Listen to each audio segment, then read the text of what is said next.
તમારું જે કર્મ છે એમાં તમે દક્ષ હો, એમાં પવિત્રતાપૂર્ણ વ્યવહાર હોય, એવા બધા ભગવાનના ભક્તના લક્ષણ બતાવવામાં આવ્યા છે. દરેક લક્ષણ જો આપણા જીવનની અંદર આવી જાય તો આપણે ભગવાન બની જઈએ. પણ બે ચાર પણ જો જીવનમાં આવે તો પણ આપણે સંતના કેટેગરીમાં તો આવી જ જઈએ. જેટલા ભગવાનના લક્ષણ બતાવવામાં આવ્યા છે. તુલ્ય નિંદા સ્તુતિ મૌની. કોઈ આપણા વખાણ કરે કે નિંદા કરે તો ક્યારે પણ ક્રોધ ના આવવો જોઈએ. ઓધારામ બાપાનું નામ તમે બધા જ સાંભળ્યું હશે. એમના જીવન ચરિત્રના બુકની અંદર એક સરસ મજાનો દાખલો આપ્યો છે ઓધારામજી મહારાજે. એક ગામની અંદર વરસાદ નતો થતો એટલે સંત આવ્યા. એટલે બધા એ સંતના શરણમાં ગયા કે મહારાજ, અમારા ગામની અંદર આજુબાજુમાં બધી જ જગ્યાએ વરસાદ પડ્યો, પણ અમારે ત્યાં વરસાદ પડતો નથી, એનું કારણ શું? એટલે સંતે કીધું કે કાલે તમને એનો જવાબ આપીશ. તમે બધા જ ભેગા થઈ અને આ પાદરમાં વડના ઝાડ નીચે ભેગા થજો. એટલે આખું ગામ ત્યાં બધા ભેગા થયા અને સંતે પેલા ઉપદેશ કર્યો કે કોઈની પણ નિંદા ન કરવી જોઈએ, કોઈનું ખોટું ન બોલવી જોઈએ, ચાળી ચુગલી ન કરવી જોઈએ. કે તમારા ગામની અંદર આવા બધા દૂષણ બહુ વધી ગયા છે, એટલા માટે વરસાદ થતો નથી. અને એક વ્યક્તિ આવી નિંદા ચાળી ચુગલી બહુ કરે છે, તમે એનું નામ આપી દો તો એ જાહેર થઈ જશે તો ઓટોમેટિક વરસાદ પડશે. જ્યાં આવી વાત કરી એટલે બધાએ હાથ ઊંચા કર્યા કે આ ફલાણો વ્યક્તિ. કીધું કે આ જ બધાનો દોષ છે, તમે તમારું નથી જોતા, બીજાનું જ કરો છો. તો આખું ગામ જો અવગુણથી ભરાઈ જાય તો પરમાત્માની કૃપા કેવી રીતે થાય? આ ઓધાવરામજી મહારાજના જીવન ચરિત્રની અંદર આ દાખલો મેં વાંચેલો. 12મા અધ્યાયની અંદર એ શ્લોકનો અહીંયા ઉલ્લેખ કરવામાં આવ્યો કે તુલ્ય નિંદા સ્તુતિર મૌની. બીજાની ક્યારે પણ આપણે નિંદા ન કરીએ તો એવો વ્યક્તિ પણ સ્થિરમતિ ભક્તિમાન મે નરપ્રિય. અને મહારાજે જે લખ્યું છે કે ભક્તિર અવ્યભિચારની, શિક્ષાપત્રીના મહાત્મ્યની અંદર આગળ એક આ શબ્દ વાપરવામાં આવ્યો છે કે પરમાત્મા પ્રત્યે હંમેશા અવ્યભિચારી ભક્તિ રાખવી જોઈએ. અવ્યભિચારી ભક્તિ એટલે શું? કે જેમ પતિવ્રતા સ્ત્રી એ મન વચન કાયથી ક્યારે પણ બીજા પુરુષનું સેવન નથી કરતી, એવી રીતે સાચા ભક્તએ પોતાના મનને હંમેશા એક જ પરમાત્મા તરફ સ્થિર રાખવો જોઈએ. એનું મન ક્યારે ફરવું ન જોઈએ. એને કહેવાય અવ્યભિચારીણી ભક્તિ. અને કીધું કે આવી રીતે જે મનુષ્ય પરમાત્માનું ભક્તિ કરતો હોય એ બધા જ ભક્તો મને અતિશય પ્રિય છે. ભક્તના લક્ષણ બતાવી અને આ 12મા અધ્યાયને અહીંયા વિરામ આપ્યો છે. 13મો અધ્યાય જેનું નામ છે ક્ષેત્રજ્ઞ વિભાગ યોગ. અને અહીંયા પરમાત્માએ જે સાકાર બ્રહ્મનું વર્ણન કર્યું છે એ જ વર્ણન પરમાત્માએ અહીંયા નિરાકાર બ્રહ્મનું વર્ણન કર્યું છે. કે ઋષિઓએ, પંડિતોએ એક વાક્યની અંદર એનો અર્થ આપ્યો કે માયાથી પોતાને અળગા કરી અને આધ્યાત્મિકતા સાથે જોડાઓ. એનો મતલબ શું? કે બી અ ઓબ્ઝર્વર. તમે હંમેશા સાક્ષી ભાવથી જીવન વિતાવશો તો તમારું જીવન સરળતાથી હાલ્યા કરશે. અને ભગવાને ક્ષેત્રજ્ઞ વિભાગ યોગ અહીંયા બતાવ્યો છે. આ ક્ષેત્ર કોને કહેવાય? ક્ષેત્રજ્ઞ કોને કહેવાય? અને આપણે જે બધા ક્ષેત્રપાળનું પૂજન કરીએ છીએ, ક્ષેત્રપાળ તરીકે, દાદા તરીકે, એનો પણ અહીંયા પરમાત્માએ થોડો ઉલ્લેખ કર્યો છે. ક્ષેત્ર કોને કહેવાય? કે મારું ને તમારું જે શરીર છે એને ક્ષેત્ર કહેવાય. આ ક્ષેત્રને જે ઓળખી જાય એને કહેવાય ક્ષેત્રજ્ઞ. અને આ ક્ષેત્રનું જે રક્ષણ કરે એનું નામ છે ક્ષેત્રપાલ. પછી વેદાંતની ભાષાની અંદર આ ક્ષેત્રના ઘણા બધા અલગ અર્થ આપવામાં આવ્યા છે. ક્ષેત્ર એટલે શરીર, ક્ષેત્ર એટલે આપણા ગાડી, બંગલા, જે કાંઈ હોય, વાડી, ખેતર, એ બધાને પણ ક્ષેત્ર કહેવામાં આવે. સ્ત્રીઓને પણ વેદાંતની ભાષાની અંદર ક્ષેત્ર કહેવામાં આવ્યું છે. અને એટલા માટે જ એનું રક્ષણ કરવાની પણ વાત કરી. તો કીધું કે ક્ષેત્રપાલ શબ્દ એની સાથે જોડાયેલો છે. જે મારું તમારું રક્ષણ કરે, આપણા વાડી, બંગલા, ખેતર જે કાંઈ હોય એનું રક્ષણ કરે, એનું નામ છે ક્ષેત્રજ્ઞ. અને આ ક્ષેત્ર કોને કહેવાય? કે જે ક્ષેત્રજ્ઞ એટલે કે જે ભગવાન મારા અને તમારા શરીરની અંદર સૂક્ષ્મ સ્વરૂપે બિરાજમાન છે એનું નામ છે ક્ષેત્રપાલ. જે નિરાકાર બ્રહ્મ તરીકે આપણે એનું પૂજન કરીએ છીએ.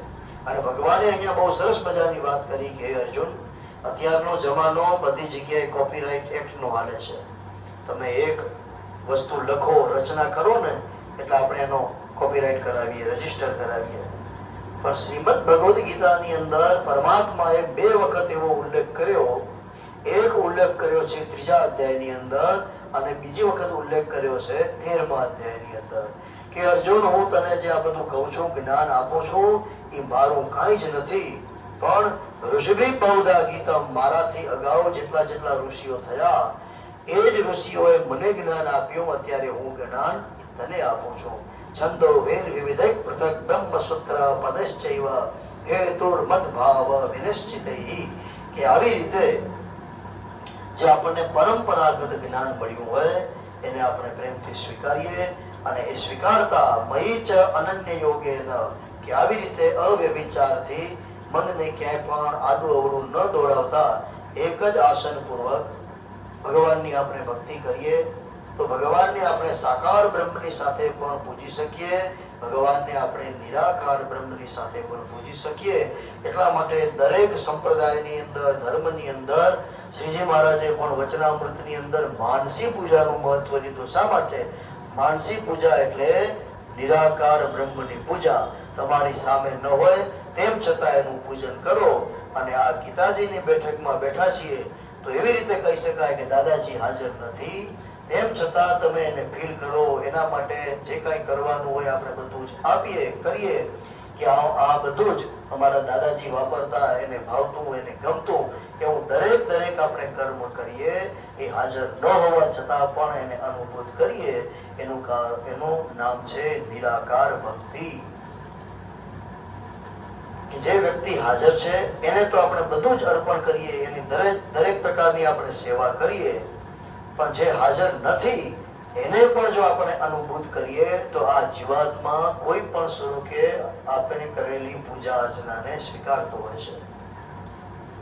મત્સ્ય નામના પુરાણની અંદર, ગરુડ નામના પુરાણની અંદર જ્યારે પિતૃઓના અર્ચનની વાત આવી ત્યારે પ્રશ્ન કરવામાં આવ્યો કે જેટલો આપણે ભગવાન પિતૃઓના અર્ચનની અંદર ખર્ચો કરતા હોઈએ, દાન દક્ષિણા બધી કરતા હોઈએ, નિયાણી, બ્રાહ્મણ, સાધુ, સંત, મંદિર, તો પ્રશ્ન થયો કે મહારાજ, જેની પાસે સંપત્તિ નથી એ વ્યક્તિ શું કરશે?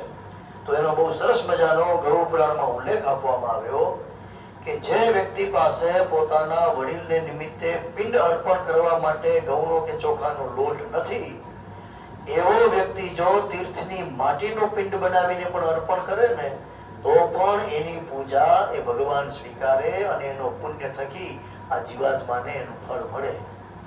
પણ શરત એ કે હું ને તમે એ પરિસ્થિતિમાં હોવા જોઈએ. પછી થાય શું કે આપણી પાસે હોય બધું જ અને પછી આપણે એ વાપરીએ નહીં, વિત્ત સાઠ્ય, તો એ વ્યક્તિની પૂજા એ પરમાત્મા પણ નથી સ્વીકારતા, એ ભગવાન પણ સ્વીકારતા નથી. તો ભગવાને કીધું કે નિરાકાર બ્રહ્મ તરીકે પણ તમે મારું પૂજન કરી શકો, મને પ્રાપ્ત કરી શકો. ગીતાજી સાંભળવાનો હેતુ એ જ કે જે દાદાજીને તમે કોઈએ 70 વર્ષ સેવ્યા હશે, કોઈએ 50 વર્ષ, કોઈએ 25 વર્ષ, નાના લોહિતરા પોતરા હશે અને કદાચ 15-20 વર્ષનો, 30 વર્ષનો અનુભવ થશે, પણ અત્યારે હતા ત્યારે સાકાર હતા અને અત્યારે નિર્ગુણ નિરાકાર છે. તેમ છતાં એને આપણે હાજર સમજી એને ધ્યાનમાં રાખીએ અને જેવી રીતે પરમાત્માનું યજન કરીએ એવી રીતે જ આ જીવાત્મા પાછળ કર્મ કરવામાં આવે તો આ જીવાત્મા રાજીપે મારી અને તમારી દરેક ક્રિયાઓને સ્વીકારતા હોય છે. ભગવાને આ અધ્યાયની અંદર આગળ જતા પોતાનો એક મહત્વનો ઉપસ્થિતિનો શ્લોક કીધો. ઉપદ્રષ્ટા મનુમંતા ચ ભર્તા ભોક્તા મહેશ્વર પરમાત્મેતિ ચાપ્યુક્તો દેહેસ્મિન પુરુષર્ષભ, કે દેહમાં રહેલો હોવા છતાં આ જીવાત્મા એટલે કે વાસ્તવમાં પરમાત્મા જે છે એ સાક્ષી હોવાને લીધે, ઉપદ્રષ્ટા, ખરી સંમતિ આપનારો હોવાને લીધે, અનુમંતા, સૌનું ધારણ પોષણ કરનારો હોવાને લીધે, ભરતા, જીવ રૂપે ભોગતા, બ્રહ્મ આદિનો પણ સ્વામીને હોવાને લીધે મહેશ્વર છે, શુદ્ધ સચ્ચિદાનંદ ઘન હોવાથી પરમાત્મા એમ કહેવાયેલો છે.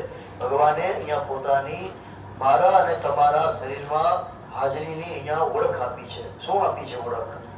કે એ જ સાક્ષી હોવાને લીધે ઉપદ્રષ્ટા, આપણે અગાઉ પણ વાત કરી કે હું ને તમે જેટલા કર્મ કરીએ એ પરમાત્મા બધી જ જગ્યાએ જોતા હોય, પણ એના પછીનો જે શબ્દ છે અનુમંતા, એ બહુ જ સમજવા જેવો શબ્દ છે.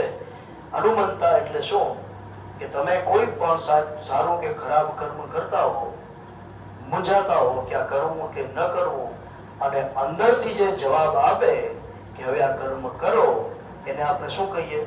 ગુજરાતી ભાષામાં એને આંતરસૂઝ કહીએ, કોઠાસૂઝ કહીએ, ઘણી વખત સાવ તળપદી ભાષાની અંદર કહીએ ગુજરાતી ભાષામાં તો માયલાનો અવાજ. એ બધું એનું નામ આપવામાં આવ્યું છે શાસ્ત્રીની દ્રષ્ટિએ અનુમંતા. કે ભગવાન આપણી સામે ન આવે પણ અંદરથી જે જવાબ આવે ને એ પરમાત્માનું નામ છે અનુમંતા. અનુરંગ શાસ્ત્રી એક બહુ સરસ મજાની વાત કરતા કે God does not work for you. ભગવાન તારી માટે કામ નહીં કરે, પણ હી વર્ક્સ વિથ યુ. તમે જો કાર્ય કરશો તો ભગવાન હંમેશા તમારી સાથે જ હશે.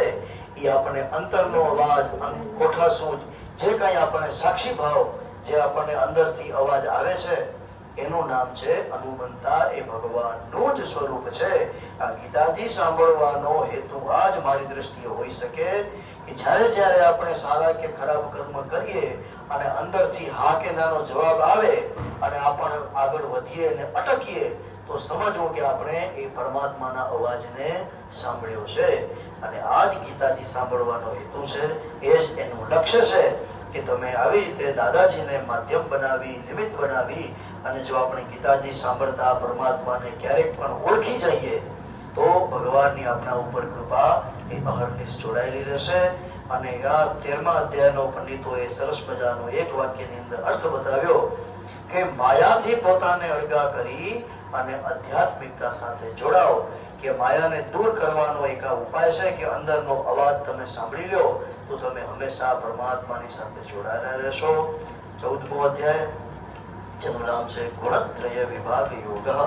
કે આવી રીતે પરમાત્માની સર્વપ્રથમ ભગવાને પોતે જ ઓળખ આપી, ભગવાનનું કાર્ય બતાવ્યું, મનુષ્યનું કાર્ય બતાવ્યું, પરમાત્માનું જીવન બતાવ્યું, અને હવે જે હું ને તમે કર્મ કરીએ છીએ એની પાછળ રહેલા 3 ગુણ બતાવ્યા છે.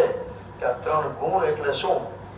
કે દરેક કર્મ હું ને તમે કરતા હોઈએ પણ એની પાછળ 3 ગુણ જોડાયેલા છે. એકનું નામ છે સત્વગુણ, બીજાનું નામ છે રજોગુણ, અને ત્રીજાનું નામ છે તમોગુણ. જેવું આપણે ઝાડવાને પાણી આપીએ એવું ઝાડવું મોટું થાય, જેવી દિશામાં એ ઝાડને વાળીએ એવી દિશામાં એ ઝાડ આગળ વધે, એવી રીતે ડાળ વધે. ઘરે છોડ વાવ્યું હોય પછી આડોવડું થાય તો દોરી બાંધી હોય ને કે સીધું જાય. સીધું જવા માટે જો દોરી બાંધો તો એનું નામ છે સત્વગુણ. આડું ઉડું એને બાંધી નાખો જેમ તેમ મન ફાવે તો એ રજોગુણ. અને દિવાલ તોડી નાખે, પાડોશીના ઘરમાં કચરા કરે, એવી રીતે આપણે એને મોટું કરીએ એનું નામ છે તમોગુણ. ભગવાને કીધું કર્મ તો મારે ને તમારે બધાને કરવાના જ છે, પણ કયા ભાવથી કર્મ કરીએ છીએ એના ઉપર ફળનું નિર્ધારણ છે. એના ઉપર પરમાત્મા કે પ્રકૃતિ મારા અને તમારા કર્મને સ્વીકારશે. એ 3 ગુણ ઉપરથી જોવામાં મળે છે. સત્વગુણથી કર્મ કરીએ. સત્વગુણ એટલે શું? કે મારે આ મારા પિતાજીની નિમિત્તે જે મારો પુત્રનો ધર્મ છે એ મારે નિભાવવો જ જોઈએ. એમાં કોઈ પણ પ્રકારની હું પાછીપાની ન કરું, ક્યાંય વિત્ત સાઠ્ય ન કરું, ક્યાંય ચાલાકી ન કરું, અને દેખાડો કરવા માટે પણ કર્મ ન કરું. એ સત્વગુણ. અમે ઘણી વખત જોતા હોઈએ કે મેં અગાઉ પણ નામ આપ્યું, નામ નતું આપ્યું પણ દાખલો આપ્યો હતો કે એક જ ગામના 2 નજીકના પરિવારની અંદર મૃત્યુ થયું. એકે બધું ઓટોગોટો 7 દિવસમાં પૂરું કરી નાખ્યું અને બીજાએ બધું વ્યવસ્થિત કર્યું. આ તમોગુણ. કે બાપા નડે નહીં એટલા માટે અમારે વિધિ કરવાની છે. રજોગુણ કોને કહેવાય? કે દુનિયાને મારે દેખાડવું છે એટલા માટે હું આવા કર્મ કરું. પણ સત્વગુણ એટલે શું? કે તેરા તુજકો અર્પણ. પિતાજીએ જ મને આ બધું આપ્યું છે, મારો ધર્મ છે, તો મારે આ બધું કાર્ય કરવું જ જોઈએ. અને એવા ભાવથી, સાત્વિક ભાવથી આપણે કર્મ કરીએ તો એ દરેક કાર્ય એનું અલગ અલગ ફળ બતાવ્યું છે ગીતાની અંદર. અને શું પરમાત્માએ પોતે પોતાના મુખથી કીધું છે કે સત્વગુણથી તમે જો કાર્ય કરશો તો એનું ફળ શું? સુખ સંગેન બદનાતિ જ્ઞાન સંગેન ચાનક. સત્વ ગુણથી જો તમે ને હું કર્મ કરીએ તો એ આપણને સુખ આપે, આંતરિક શાંતિ આપે. નિર્મલત્વમ પ્રકાશમયમ ચ, જીવનની અંદર નિર્મળતા આપે, પ્રકાશ આવે, એટલે કે આપણું તેજ વધે. રજોગુણથી દેખાડા માટે જો કર્મ કરીએ, રજો રાગાત્મકમ વિદ્ધિ તૃષ્ણા સંગ સમુદ્ભવમ, જે આપણને બધી જગ્યાએ બંધનમાં નાખે એનું નામ છે રજોગુણ. સંસ્કૃતમાં દોરડાને રજ્જુ કહેવામાં આવે. શા માટે? કે રજ્જુ એટલે રજોગુણથી મનને તમને બાંધી રાખે, એનું નામ છે રજોગુણ. કર્મ સંગેન દેહિના. અને તમો ગુણ કોને કહેવાય? કે પ્રમાદ, આલસ્ય, નિદ્રા, ભીતિ, જીવનની અંદર આળસ વધે, પ્રમાદ વધે, ભય વધે, એનું નામ છે તમો ગુણ. કે જેટલી જેટલી જગ્યાએ આપણે દિવસે દિવસે લેટ થઈએ, આજનું કામ કાલે કરીએ, કાલનું પરમ દિવસે કરીએ, એનું નામ છે તમો ગુણ.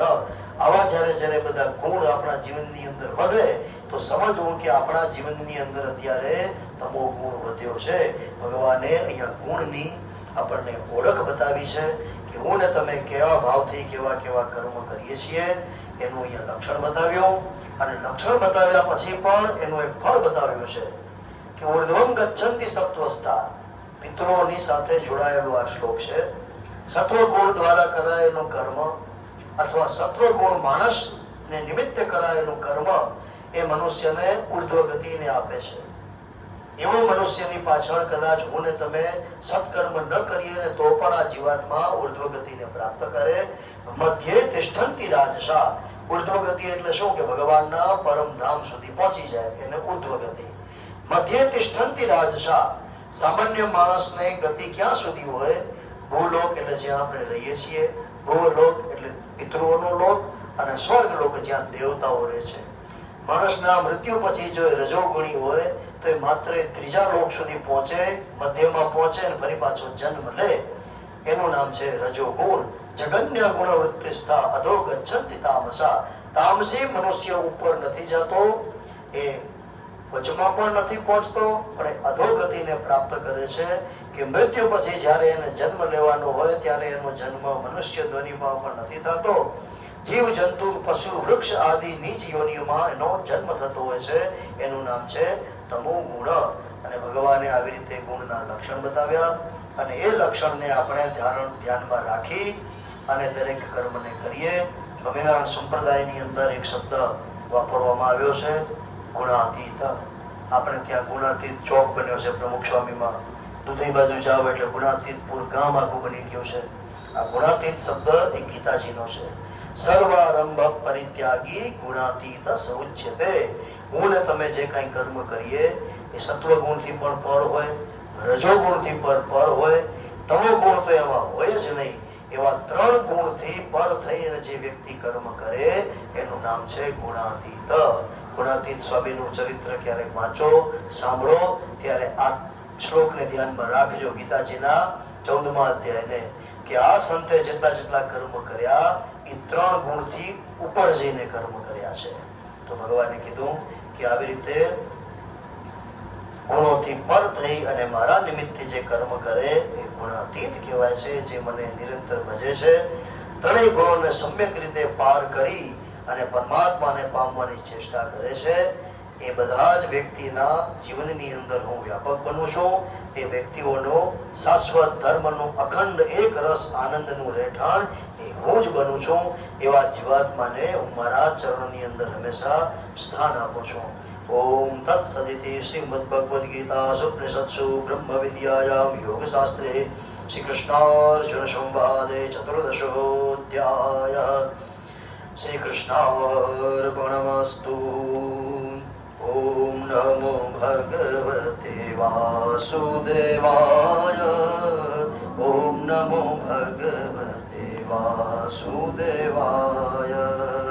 ઓમ નમો ભગવતે વાસુદેવાય. ઓમ નમો ભગવતે વાસુદેવાય. ઓમ નમો ભગવતે વાસુદેવાય. ઓમ નમો ભગવતે વાસુદેવાય. ઓમ નમો ભગવતે